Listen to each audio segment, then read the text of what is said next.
Hello everybody, this is Cyrus Hojadi. I'm here to give you this notice showing you how insane and out of control our state legislator and our newly elected government has turned into, or I should say selected.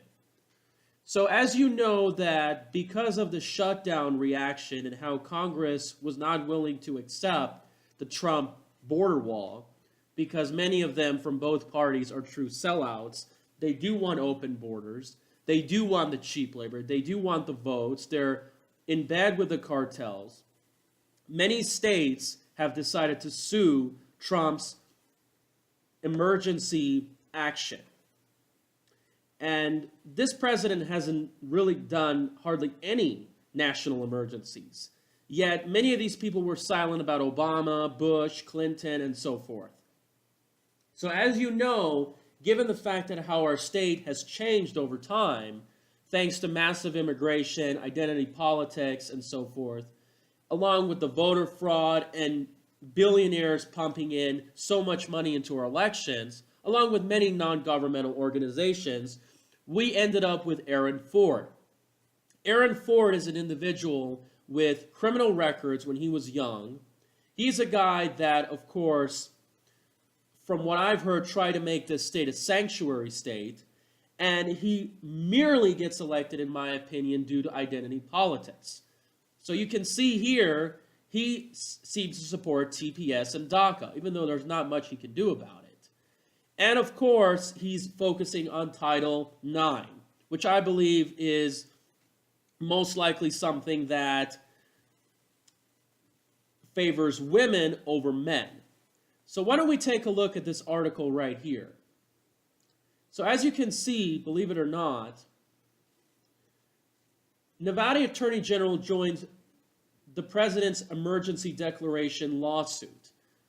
So you can see here, you can argue that we are really becoming an extension of California because there's Javier Becerra. Now, Javier Becerra also had a meeting last year with State Senator Yvonne Kinsella, the same woman who's now going to expand abortion privileges, a Harry Reid tool, a member of the racist National Council of the Raza and Culinary Workers Union. Because remember, these people get pumped up largely due to the Culinary Workers Union.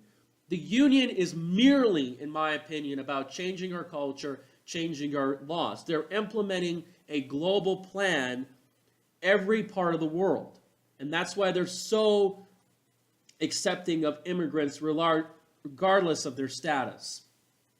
And so you can see here that they challenge the lawsuit due to funding. And they say it's unconstitutional because it takes funding away.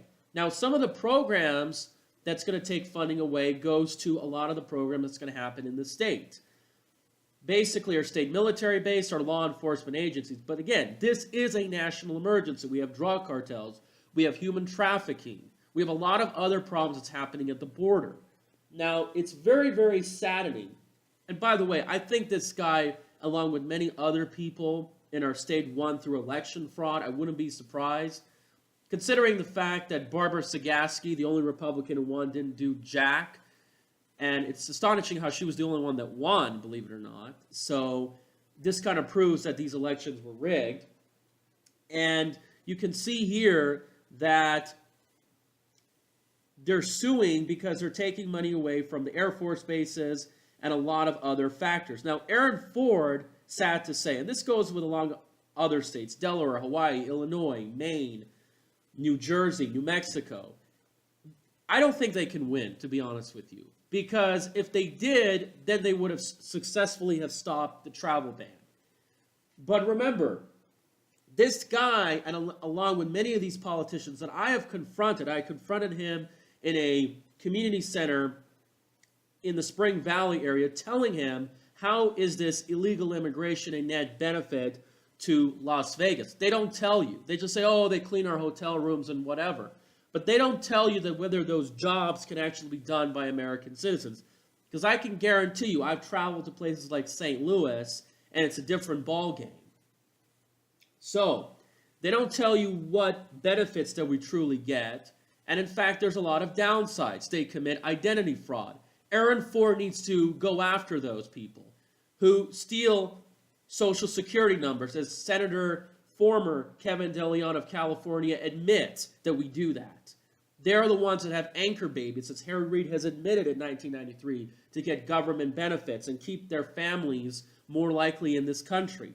But they don't care. They don't care about lawbreaking. They care about their own agendas so they can get votes and support, whether it's districting, canvassing, or whatever, to get these laws passed. Remember, you would have not had these gun control laws passed if it weren't for the Culinary Workers Union and all these NGOs like the Asian Development Council. And remember, all these identity groups are working together, whether it's LGBT, all these feminist groups, they're all working together. Islam, because despite the fact that they are against each other, truly, they're working together to destroy our national values, our values that our founding fathers, our European values that this country has implemented.